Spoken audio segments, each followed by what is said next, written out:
fire. In 1746, the Jacobites were defeated, and the Duke of Cumberland, the man for whom this fort was named, decided to use it as his headquarters, but it was unusable. Cumberland was infuriated by the destruction and began a series of dreadful atrocities against the Highland people. The fort was never rebuilt after 1745, and Lord Lovat purchased it from the government and refurbished one building to use as a hunting lodge, giving it to the Benedictine monks in 1878, who built the abbey attached to the fort foundations and remaining buildings.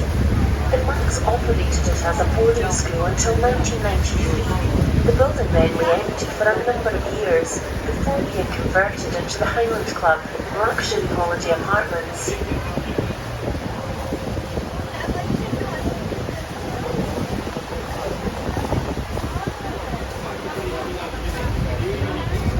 As we approach the entrance to the Caledonian Canal, we are reaching the end of our cruise adventure on Loch Ness. The canal itself is remarkable in its own right, and once you've disembarked, we recommend that you walk up the flight of locks to get a feel for this wonder of pre-Victorian construction, which was built during the reigns of George III and George IV.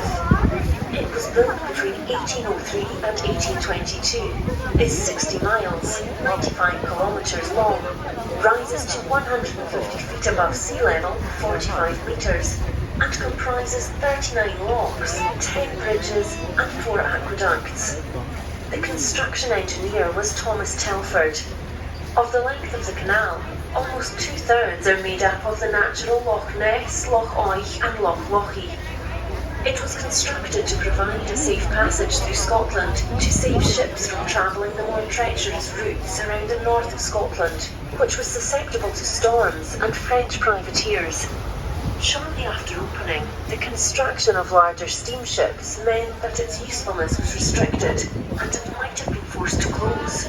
It survived that and many other attempts to close it, the last of which was in the 1990s, and today it is a subsidised protected monument. Commercial vessels do use the canal, but it is now primarily used by tourist vessels such as ours, and many cabin cruisers and barges. There is a canal museum on the right-hand side of the Staircase of Locks if you would like more information. Our cruise today is now complete, and we will shortly be manoeuvring to our berth, so please remain seated until instructed by the crew.